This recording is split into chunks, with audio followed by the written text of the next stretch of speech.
谢谢那个李会长啊，李会长我们在20多年前就认识了啊，因为当年我去法国，因为我女朋友是法文系的哈，那我在建筑系毕业之后，然后就念了刚刚法文系，然后念了5年才通过了欧的语文考试啊，到法国去，在到法国去的时候，我是在台湾就已经申请那个学校，那他们要求要有一个语文证明，那我就跑到法国在台协会啊，李小姐当时主管这个有关教育科学文化这一部分。那李小姐帮忙安排了，找到她央视黄色的那个负责人，在台协会帮我们做了一个面试啊。那面试完了，她说还叫我写封信。我想这家完蛋，信怎么写？那个李小姐偷偷讲说：“你赶快写，写完我帮你改。”所以对那个李小姐的这个印象就非常非常的深刻啊。那也还算很顺利的哈。那去法国，然后也念完书了回来，好，那所以回到台湾之后再见到李小姐，会觉得非常非常高兴啊，那个感觉非常非常亲切啊。只是那个当时回来的时候，李小姐讲一句话，我们到现在还不太明白的是，就是说李小姐说：“你怎么变深沉了？”哈，可是这个到底怎么解释，我们还不太清楚哈。那接下来我们介绍一下那个巴黎的城市立信轴线的部分啊。我想在座有好多位是法国来的，对于这些大概应该都蛮熟悉的。所以你如果有问题就随时提出来，我们就随时交换意见，好不好？因为根据我们跟这个大陆交流的经验，2个小时的演讲实在太长，啊，他们通常谈半个小时就不得了了，啊，他们是希望把你很精简的、很浓缩的能够讲，啊，所以我们也并不希望说去讲得太久，我们希望随时用一种讨论的方式，啊，那巴黎其实那个立信轴线，我们可以看到这是塞纳河。这个是那个巴黎地区啊，这个巴黎地区那个只是巴黎的市中心的地区，而不是包括附近的所谓的大巴黎地区啊。那在那个巴黎中心，我们可以看到有一个岛啊，这个叫西堤岛啊，这是圣母院啊，等于这个巴黎最早的历史发展的这个地方啊。那这条轴线目前虽然是说从那个罗浮宫到特勒利花园。到协和广场啊，然后经过香榭大道这边一个圆环，然后到凯旋门啊，那经过那个波克沙尤啊，然后一直到了电放寺。那这一条历史轴线啊，所谓的东西向的轴线啊，其实东边其实从那个兰纳寺就开始啊，从那个国家广场就开始啊，那只是比较熟知的是大概这一段部分啊。那在这一条所谓的这个主要的城市轴线。之外呢，它其实还有几条所谓的副轴线啊。所谓的副轴线，你可以看，从那个罗浮宫旁边这个地方好穿过去，正对的啊，这边是那个欧贝哈啊，就是那个歌剧院。那从歌剧院这边拉过来呢，我们可以看这里是Place Vendôme啊，Vendôme广场。那同时在协和广场的2端啊，一边是那个现在的国会。那另外一边是马德兰教堂，马德兰，所以还有这样的副轴线。同时从这里我们巴黎商产院和巴黎可以看过去，那一路延伸过去，这边那个大皇宫、小皇宫，那一直延伸到香榭大道上去，那同时从那个军事学院A Group Militaire 这个地方看，上马斯，然后埃菲尔铁塔，一直到夏右宫。那它又可以连回到那个Place des Étoiles就是那个凯旋门所在的行星广场啊。所以那个巴黎的城市轴线除了主轴线之外还有很多的所谓的次要的这个轴线这个是从改成平面图看整个轴线的这个发展的这个情形那因为我们讲说要认识城市几个。原则那个就是所谓的轴线是中间最重要的一个所谓的元素那同时在那个巴黎城发展过程中间，很多次的怎么样所谓的那个世界博览会所以我把从那个最早的世界博览会从英国那个所谓的水晶宫开始好，在巴黎从185年到67年到78年到89年到190年到1937年，你可以看到它有那么多次的那个世界博览会，好，那当然也有所谓的不同的主题，好，那我们就是要回顾一下，因为这些世界博览会对于那个城市发展也会有一些所谓的影响那这是1855年的时候的那个世界博览会你可以看它大概在香榭大道的这两侧那这是过去的留下来的一些所谓的当时的那个建筑物的那个图片那也可以看到1867年那在那个双 box 的那个中间你可以看出现的这个建筑物那当时也有那个中国的我记得那个是应该是日本的日本馆参加的情形那这是1878年应该也是在那个 A Blue Mini Deck 前面这双 box 的部分你会发现这时候埃菲尔铁塔还没有出现对面是那个后来的那个所谓的下流宫的位置这是1889年这时候埃菲尔铁塔已经出现了因为纪念法国大革命100周年所以已经开始出现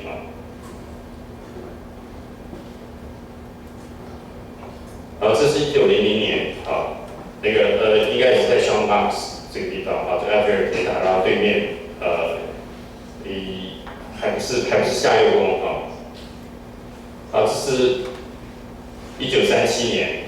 那个从那个马来西亚右回头看埃菲尔铁塔跟两边的那个建筑物这个是那个德国馆那这个是俄罗斯馆所以你可以看到这些所谓的这个世界博览会那个对于当时的城市发展起一定的影响和作用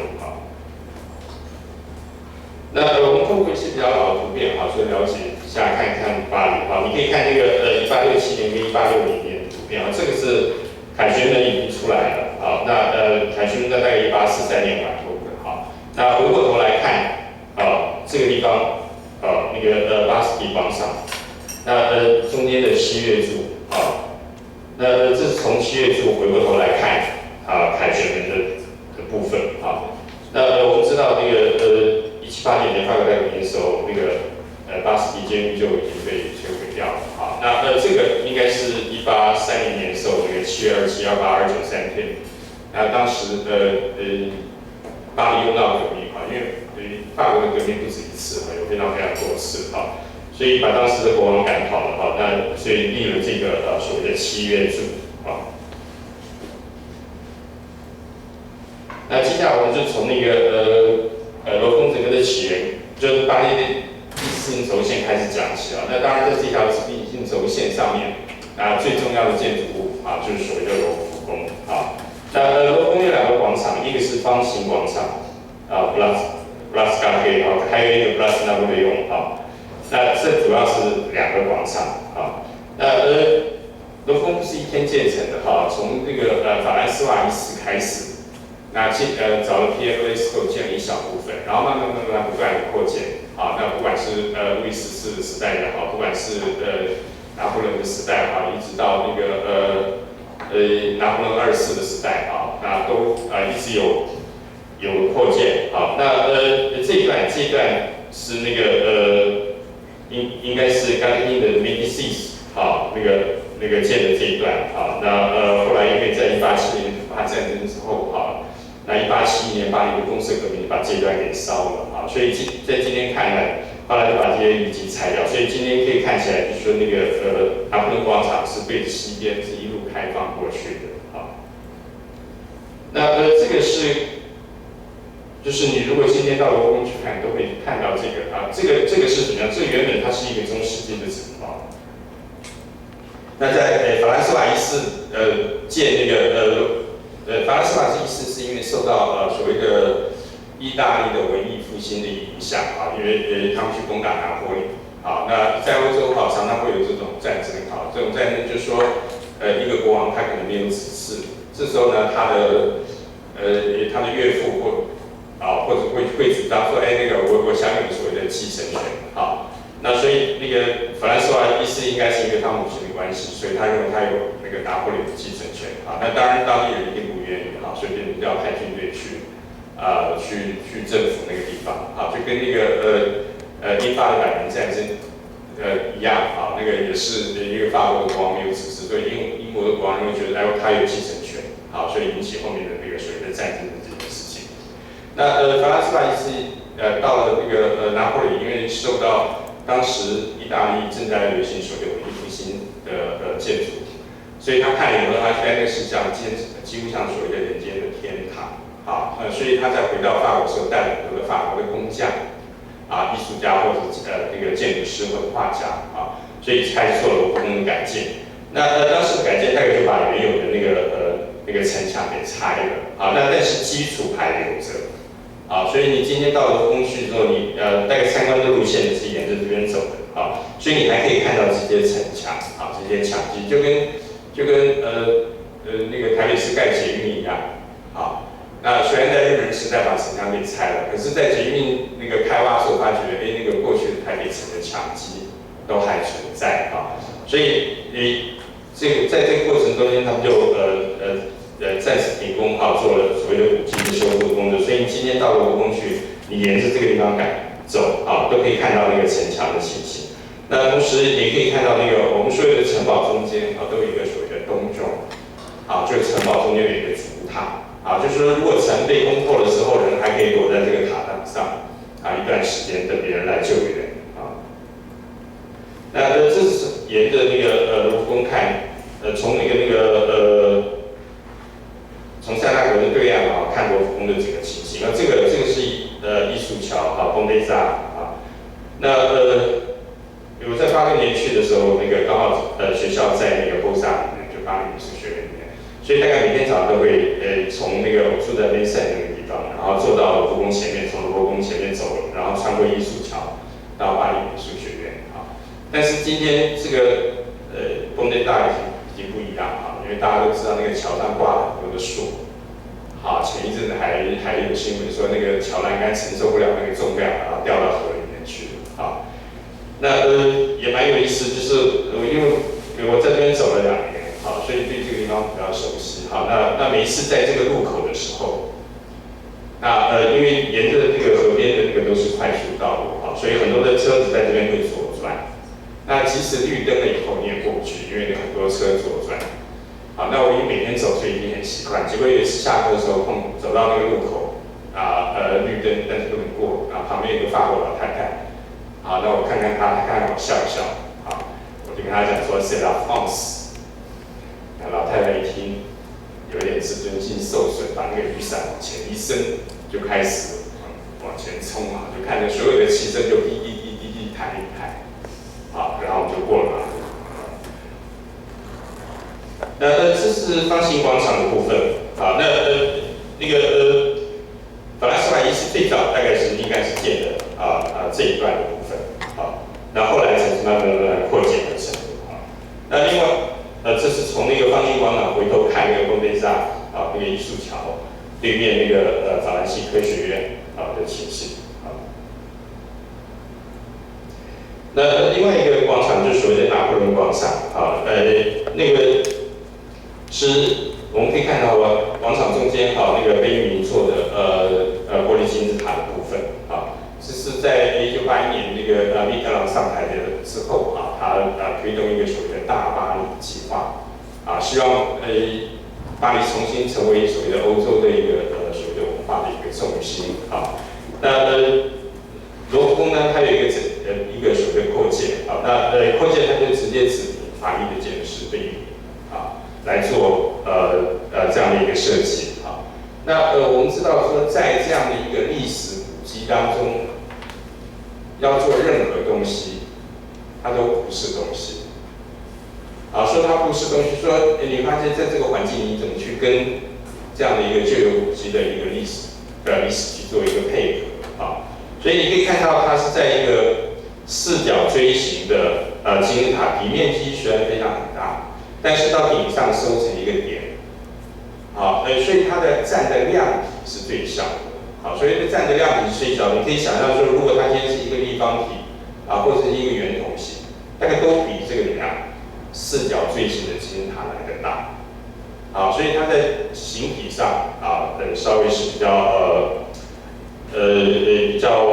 说谦虚一点点的哈。那同时你可以看它的高度，21公尺。好，那这个高度没有超过旁边的这些巴比用这些楼的水平沿线高度。所以它在高度上对环境也是做一个尊重。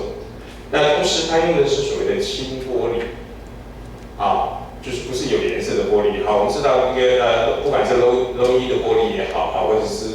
有颜色的玻璃也好，它可以反射那个辐射的光线，让里面的热量进去的辐射热不是太高。但是它用的是轻玻璃。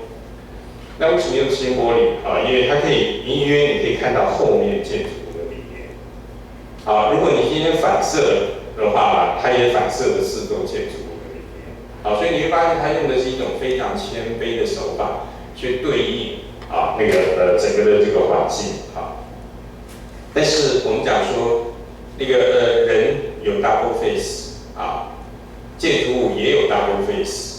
为什么说是建筑物也有 double face 你会发觉到晚上之后，四周建筑物的那个立面都隐没在夜色中的时候，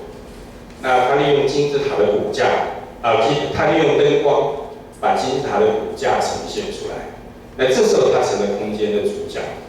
可以说白天很谦卑，晚上可以唯我独尊。所以那个建筑也有这样的一个性格。那其实那个他们说楼空的整间计划最重要的一件事情，也不是说要在这里盖一个什么样纪念性的东西。那基本上是在整个城市来讲，对于巴黎的人来讲，或者对观光客来讲，你白天有地方去，那晚上你要去哪里？所以他们是规划了一条这样的一个路线。那从那个巴黎西堤岛上的巴黎圣母院开始，然后一直到罗浮宫，然后沿着罗浮宫，然后一直到奥赛美术馆。那从奥赛美术馆，然后一直到那个所谓的埃菲尔铁塔，然后一直到凯旋门。它是作为一条所谓怎么样夜间的路线。那我们也可以看，就是说那个罗浮宫过去大概到下午5点多，我们就关起来了。那等于是在都市中间的心脏的部分，原本是一个我们讲非常阿尼内，就非常有活力的一个地方。可是因为罗浮宫如果关起来的话，这个整个中间的心脏就停了一样。所以它是利用这样的一个场所的开放，让城市的中心可以活起来，可以把整个的活动可以串联起来。所以它有这样的一个都市的这样的一个作用。那接下来我们就可以看，就是说，我们知道世界上有几大广场，今天不管是北京的天安门广场也好，不管是那个梵蒂冈的圣彼得教堂的前面的广场也好，那那个罗浮宫前面的那个广场那你会发觉那个它在这么大的广场中间一棵树都没有。那你可以想想看，那个广场是非常非常干的。那所以它用水作为一个元素。我们知道水在我们建筑上来讲，它是一种比较中性的元素。那水当它被那个风一吹过，它会飘散，飘散成水珠，它变成怎么样？一种潮湿的感觉。所以那个潮湿的感觉，它可以怎么样？可以去融合那个我们讲四周看到那个粗糙的坚硬的石头。跟那个冰冷的那个光滑的那个钢铁之间，原本是一个对立的关系，但是它可以透过那个水的元素，去把这两个空间去做一个所谓的结合起来。所以它用水去做这个元素。那同时也可以看到，就是说如果有太阳的阳光那个水花一飘散，然后阳光一打，它就会出现所谓的彩虹。所以会出现另外一个所谓的景象。那当然，中间这个金字塔路当然也有很多的争议那有人赞成，有人不赞成。但是对法国人大部分都可以接受因为法国长久以来就是一个所谓的帝王方统治的国家，那个所谓的军权是集中的中央集权式国家，所以他们对这种所谓的就是含有那种帝王意味的东西还蛮能接受的但是我们其实回过头来会质疑一下，说那个这只是一个入口而已。那如果你做一个下挖下去下凹式的空间作为入口，其实这个事情就解决了。那你为什么一定要做一个有形体的金字塔放在这个空间中间？那个我想那个对所有的建筑师来讲都有一点点所谓的潜藏的自我表现的欲望他不愿意说做了一个那么大的案子后，什么东西在地面上什么都没有留下来那人家也不知道他到底干什么事情那真正的那个整个的楼工整建计划都在地面下那它的里面不管是演讲厅也好，不管是那个一些所谓的研究的空间也好，都在地面下那它真正的目的主要是为了所谓的去串联整个楼工的空间。为什么说要串联整个这些空间？我们知道楼工它可以长800，然后宽400，你从这一头走到那一头2公里所以你要逛博物馆其实是一件非常非常累的事情。那所以它在那个拿破仑广场的中间，它去做一个入口这个入口可以怎么样？四面它都可以做一个所谓的连接所以它有这样的一个空间上一个作用。同时，另外一个所谓的空间效果，我们可以看到，就是说，我们一般进到建筑物以后，大概你就不知道外面长什么样子比如说你进了台北车站以后，你会发现你只能靠地上的那个画的那个东南西北，让你知道方向跟空间的感觉。那做的玻璃金字塔的不一样的地方，就是说，即使你进到内部空间，你还可以看到四周的几个所谓的我们讲几个外部用的楼长什么样子。你对外部的空间还可以认知那个所谓的空间的方向部分那同时在这里可以看到稍微有一点点亮的部分那这是它在外面有3个小的金字塔。那这3个小的金字塔也有所谓的空间指示的作用。就是如果今天你进到这个大空间来，其实你也不知道往哪里走但是如果你今天看到这里有一个亮，有一个光线那你就可以认识说那个是引导你过去的方向所以在地上那个小金字塔也有这样的一个空间指示的作用那这是一个无障碍的电梯它可以收到地面那也可以升起来